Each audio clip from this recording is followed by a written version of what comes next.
Vamos continuar nossos estudos. Última aula eu falei do Teorema de Stokes.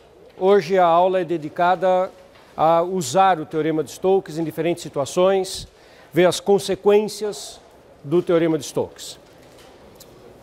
Então vamos nos lembrar do enunciado do Teorema de Stokes, que tem um resumo.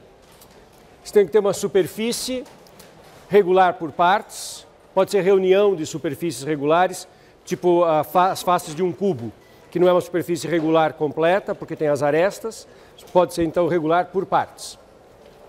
Ela tem que ser uma superfície com bordo. E o bordo e a superfície têm que estar orientados coerentemente. Não existe uma orientação certa, existe uma orientação coerente. A orientação coerente entre a superfície e o bordo. O bordo é curva. Orientação de uma curva é sentido de percurso. E aí tem dois em cada componente do bordo. Se o bordo tiver mais de uma componente, cada componente pode ser percorrida num sentido ou no outro. Superfície. O que é orientação de superfície? É a escolha de vetor normal. Então eu tenho dois objetos que têm que ser orientados. Num, orientar é sentido de percurso, no outro, orientar é escolher normal. A escolha de um normal ou de um sentido de percurso afeta o sinal das integrais que a gente calcula. Sobre a curva, ou reunião de curvas, é uma integral do tipo trabalho, se a gente inverter o sentido de percurso, inverte o sinal. E sobre a superfície é fluxo. E se a gente inverter o vetor normal, muda o lado que você está calculando o fluxo, muda o sinal. Orientação coerente é aquela orientação entre a superfície e o bordo que vai fazer com que uma certa igualdade seja verdadeira sem precisar trocar sinal. Se a orientação não for coerente, a igualdade é a mesma, só que com o sinal trocando numa delas. A orientação coerente é dada pela regra da mão direita. É a maneira mais simples de enxergar o que é orientação coerente. Você coloca o dedo polegar furando a superfície no sentido do normal, faz este movimento com os dedos palmares sobre a superfície e vê que movimento que isso induz sobre o bordo. Esse desenho é ilustrativo. Se eu colocar o meu polegar, o dedão, acompanhando o normal e fizer este movimento com os palmares, lá na parte de trás do bordo eu vou estar indo da direita para a esquerda e aqui na parte da frente do bordo eu vou estar vindo da esquerda para a direita, e esta é a orientação coerente deste bordo com esta superfície. Se isso ocorre e você tem um campo suficientemente diferenciável, definido na região onde está a superfície, o bordo, sem problemas de domínio, então o que o Teorema de Stokes diz é que a integral dupla do rotacional na direção do normal, isso é uma integral do tipo fluxo. Então é o fluxo do rotacional na direção da normal que nós escolhemos, isso é produto escalar. Então o fluxo do rotacional é igual à integral de linha do tipo trabalho do campo sobre o bordo da superfície. E aqui tem um igual. É muito parecida com a afirmação do Teorema de Green, exceto que o Teorema de Green, a superfície estava no plano, aí o normal era o K, aparecia essa informação com K e não com N, e a superfície era plana. E aí a orientação coerente que o Green tinha, quando a gente colocava na região o K como vetor normal, a orientação coerente dava o bordo da região plana, orientado do jeito que a gente tinha feito no Green. Componente externa, anti-horário, componentes internas, horário. É isso que o Teorema de Stokes afirma. Eu já fiz um exercício parecido com esse que eu vou começar a fazer agora, só para reforçar, para dar um exemplo típico do uso do Teorema de Stokes. O uso mais básico do Teorema de Stokes é esse. Você tem uma integral de linha do tipo trabalho. X elevado a décima menos zy dx, y a sétima xz dy, ln de 1 mais z2 dz. Então é uma integral de p dx, q dy, r dz. Integral do tipo trabalho. Sobre uma curva. Nesse caso, a curva é dada por intersecção de duas superfícies. A integral é sobre uma curva, que tem que ser dada, se eu estou pedindo para você calcular um trabalho, eu tenho que dizer qual é a orientação da curva. E aqui está dizendo, é uma curva que está no espaço, com projeção no plano XY, origem XY, percorrida no sentido horário. Isso dá uma orientação da curva no espaço. E eu quero calcular o trabalho desse campo. Entender um pouco a geometria da situação. sempre precisa um mínimo de entendimento da geometria. O que é a intersecção dessas duas superfícies? Que superfícies nós temos? x2 mais y2 igual a 1, cilindro. X mais y mais e igual a 5, plano. Então é um plano cortando um cilindro. No espaço isso dá uma elipse e ela se projeta no plano XY numa circunferência, que eu quero ser percorrida no sentido horário.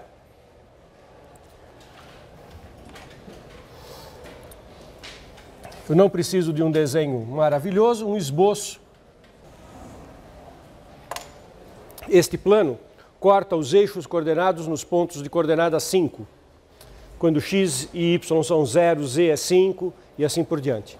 Então ele é um plano que está colocado aqui num certo nível.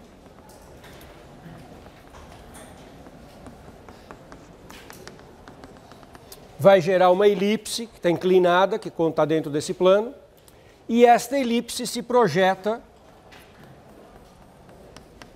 sobre a circunferência de centro na origem e raio 1.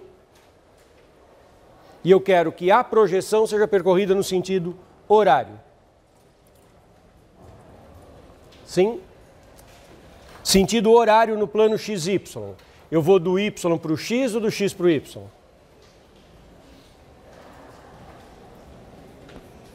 Do y para o x. Esse é o sentido horário no plano XY.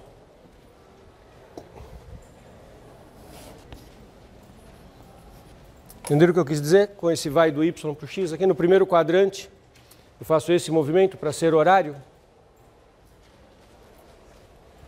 Essa curva está inclinada lá no espaço.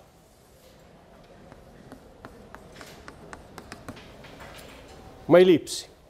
Se aqui eu percorro neste sentido, lá em cima eu vou percorrer neste sentido. Lá em cima eu não uso a expressão horário anti-horário. Não é muito preciso falar de uma curva no espaço, dizendo se é horário anti-horário. Só no plano XY, que eu sei o que é horário anti-horário. Acompanharam que a descrição do enunciado orienta a curva? Primeira possibilidade de solução. Parametriza a curva e joga na fórmula da integral de linha do tipo trabalho. E aplica a definição de integral de linha. A curva vai ter lá suas componentes, vai ter uma formulação para o x, y, z, para dar essa curva. Como é que nós parametrizaríamos essa curva? Jeito simples. Você faz x e y, seno e cosseno, para dar uma circunferência aqui. E tira o z da equação do plano. E aí você parametrizou a curva. Para garantir esse sentido de percurso, eu coloco x cosseno ou x seno? X igual a seno, y igual a cosseno e o z eu tiro da equação do plano. Essa seria uma primeira solução. Vou ter que lidar com aquelas potências, o que der o x, o z, eu vou ter que jogar naquelas fórmulas e fazer as contas. Agora, vou mostrar uma outra possibilidade para fazer esse mesmo cálculo dessa integral de linha. Usar o teorema de Stokes. O teorema de Stokes transforma essa integral de linha sobre o bordo da superfície numa integral dupla de superfície do tipo Roth. Quando é que vale a pena fazer isso? Primeiro de tudo, saber se o Roth é simples. Então, antes de fazer a conta pela definição, eu vou olhar o Roth do campo. Se o Roth do campo for bastante simples, pode ser interessante usar o teorema de Stokes. Está claro qual é a filosofia dessa história? Aliás, se o Roth for muito, muito simples, for nulo, e eu não tiver nenhum problema de domínio, esse teorema diz, se o Roth é nulo, que a integral de linha é zero. Claro que sempre pode ter problema de domínio, já tinha lá no teorema de Green. Mas se eu tiver um Roth nulo e não tiver problema de domínio, a integral de linha é zero, não preciso fazer nenhuma conta. Sim? Então vale a pena olhar o Roth. Roth do campo. Rotacional é dado pelo desenvolvimento de um determinante 3×3. Primeira linha eu coloco IJK. Segunda linha eu coloco os operadores de diferenciação parcial derivada em x, derivada em y, derivada em z. E na terceira linha eu coloco as componentes do campo. X elevado a 10 menos EY, y elevado a 7 mais XZ e ln de 1 mais E2. Desenvolvo esse determinante 3 por 3 e o que eu obtiver é o rotacional do campo. Lembram do rotacional? Direção I é este determinante de ordem 2 que eu tenho que calcular. Derivada em y de uma expressão que só tem z dá zero, menos a derivada em z desta componente, menos x.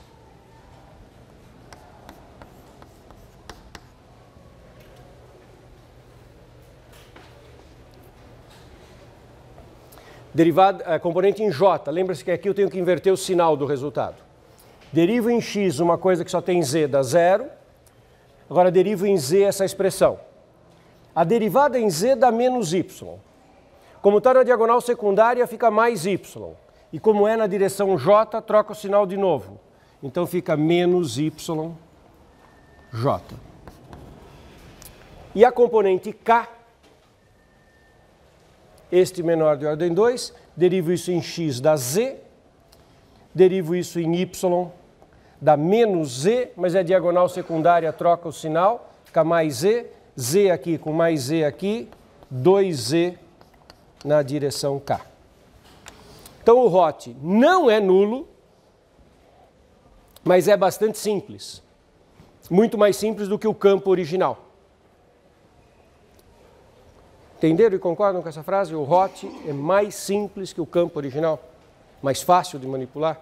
Então eu vou tentar fazer via integral dupla de uma superfície. Vou ter um trabalhinho para parametrizar a superfície, mas compensa porque a integração vai ser muito mais simples. De subproduto, como esse ROT não é nulo, o que eu já sei sobre esse campo? Que ele não é conservativo. Ele não é um campo conservativo, com certeza. Este resultado, que se o campo é conservativo, o ROT tem que ser nulo, nós já tínhamos analisado tanto no R2 quanto no R3. A volta que a gente só tinha feito uma análise no R2, que se o campo tem ROT nulo e o domínio é simplesmente conexo, isso implicava conservativo e era uma análise ainda só em dimensão 2. Daqui a pouco a gente faz em dimensão 3, essa mesma análise. Estamos juntos? Então agora eu vou tentar usar o teorema de Stokes para fazer essa conta. Eu preciso transformar a integral de linha numa integral de superfície. Não existe superfície no enunciado do problema. A curva é dada como intersecção de várias superfícies, como ela poderia ter sido formulada de várias outras maneiras. O enunciado poderia ter dado a curva parametrizada. Veio aqui como intersecção de duas superfícies, mas poderia ter vindo no enunciado que a curva gama era gama de t igual seno t, cosseno t, 5 menos seno t, cosseno t. O enunciado poderia ter dado assim, não tem superfície no enunciado. Entende essa minha frase?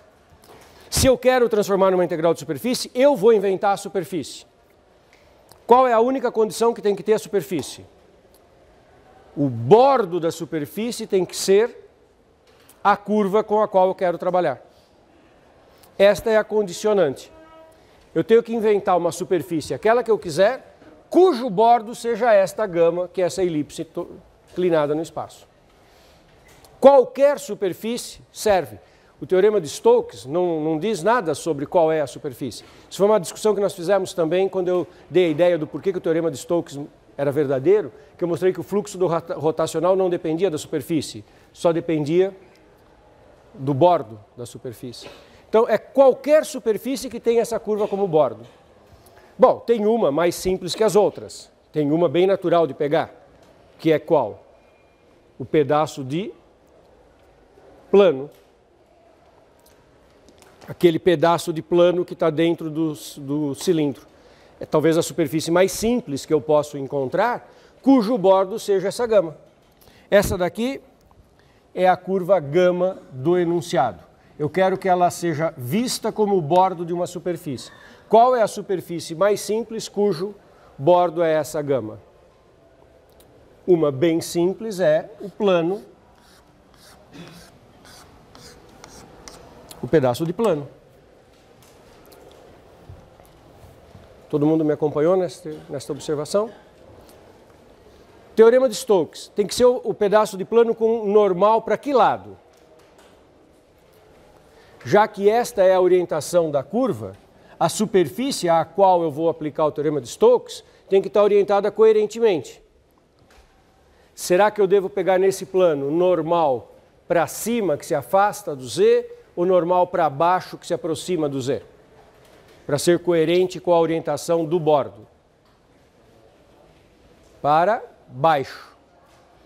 Regra da mão direita, eu estou fazendo este movimento sobre o bordo, este movimento com os dedos palmares, o meu dedão, o dedo polegar está apontando para baixo. Certo? Então, a hora que eu parametrizar a superfície, eu tenho que levar isso em conta na hora de calcular o normal. Parametrização da superfície. Então, S não tinha no enunciado do problema, eu que vou inventar e eu inventei o plano. Como é que eu parametrizo este pedaço de plano? Agora não é curva, agora é plano. Um pedaço de plano. Quantas variáveis tem que ter na parametrização de uma superfície de um pedaço de plano? 2. Que são totalmente independentes do x, do y e do z. Na parametrização de uma superfície, nós jogamos sempre com 5 variáveis. 2 no domínio e 3 na imagem. Que variáveis você pretende usar para parametrizar esse pedaço de plano? O que é natural fazer aqui?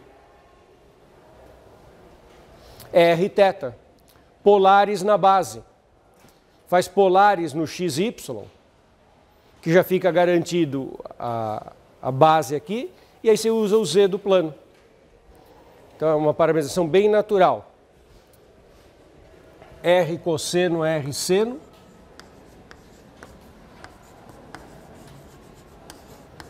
E o z, 5 menos R cosseno menos R seno. Θ, 0 a 2π, R, 0 a 1. Olhem com carinho, vê se vocês entenderam essa parametrização desta superfície. É um pedaço de plano, não é? Veja, não satisfaz a condição que o z mais x mais y dá 5? Não é essa a equação do plano? O plano não é x mais y mais z igual a 5? Olhe para aquela expressão de x, y, z. Soma tudo, cancela o cosseno, sobra 5. Então aquilo é uma parametrização desse plano. Eu coloquei x cosseno. E eu tinha acabado de falar que essa aqui estava no sentido anti-horário e que se a gente fosse parametrizar a curva, eu deveria começar com o x seno. Tem aí alguma contradição no que eu estou falando? Tem algum equívoco, algum erro da minha parte? Resposta, não. Que são coisas diferentes.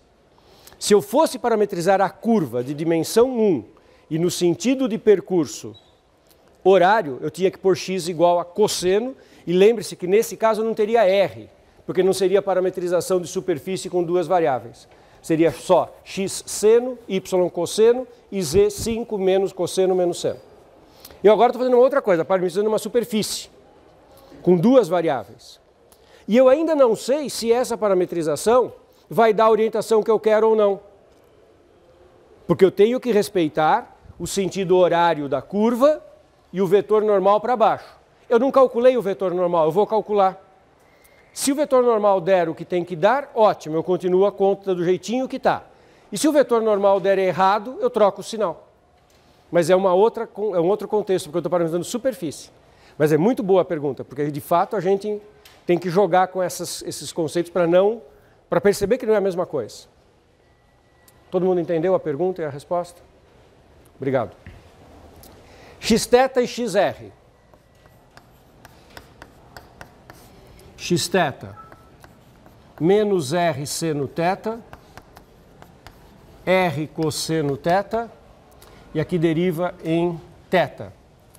R seno θ menos R cosseno θ. Derivei em θ, sumiram as constantes, o R ficou fixo, a derivada do cosseno é menos seno e a derivada do seno é cosseno.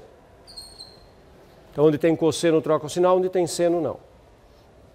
XR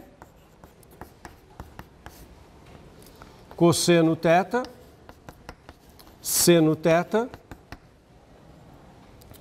menos cosseno θ, menos seno θ. Derivei em R. Xθ vetorial xφ. XR, desculpe. Xθ vetorial XR. Lembra do produto vetorial também um determinante de ordem 3? IJK. E desenvolve o determinante. Põe numa linha IJK, nas outras duas linhas os dois vetores e desenvolve o determinante. Componente I. R cosseno menos cosseno fica R menos cosseno quadrado. R cosseno menos seno fica menos R cosseno seno. Depois, R seno quadrado. Na diagonal secundária, então fica menos R seno quadrado. Olha só, tem menos R cosseno quadrado e menos R seno quadrado. Então tem menos R. E tem R cosseno menos seno, então é menos R cosseno seno. E aqui tem mais R seno cosseno, que é da secundária. Se cancelaram. Sobrou só menos R. Direção J, tem que trocar o sinal. Menos R seno menos cosseno fica mais R seno cosseno. Na secundária vai ter menos R seno cosseno. Então tem mais R seno cosseno e menos R seno cosseno. Cancelaram. Tem também menos R seno com menos seno. Fica menos menos mais R seno quadrado. E aqui tem diagonal secundária, troca o sinal, mais R cosseno quadrado. Dá R. Mas é direção J, troca sinal. Menos R. E direção K, menos R seno quadrado, menos R cosseno quadrado, menos R. Esta orientação da superfície é a que eu devo utilizar na minha conta ou ela está errada? Ela é a orientação correta. Se fosse errada, eu só escreveria uma frase. A orientação coerente é dada por... e poria RRR. E se ela tiver a certa, eu continuo com essa conta. No caso concreto, ela está correta.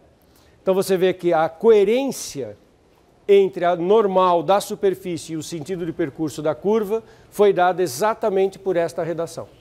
Mas poderia ter sido o contrário e era só trocar o sinal. E qual fica a integral que a gente quer calcular? A integral que a gente quer calcular, que é essa daqui, não é? Só que agora eu vou escrever usando o teorema de Stokes. Então, via teorema de Stokes, integral de 0 a 2π, integral dupla. Integral de 0 a 1, vai ser uma integral dupla lá, teorema de Fubini, na ordem dr dθ. Quem é o integrando? Primeira componente do hot, menos x.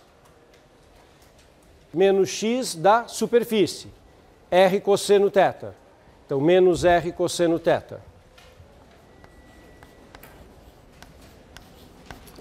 Vezes a primeira componente do vetor normal, e que é o normal da parametrização, menos R. Então, fica mais R2. Depois, menos Y, menos R seno θ.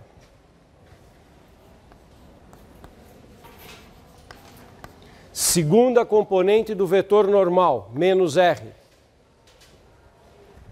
mais R2,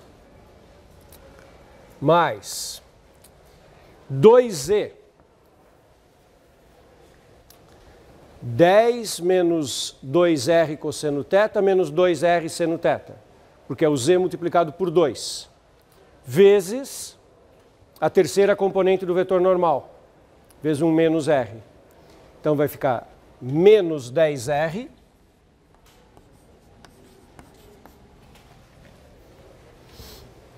esse 5 vezes 2 vezes esse menos r. Depois menos 2r cosseno com menos r, menos com menos fica mais. 2r2 cosseno θ.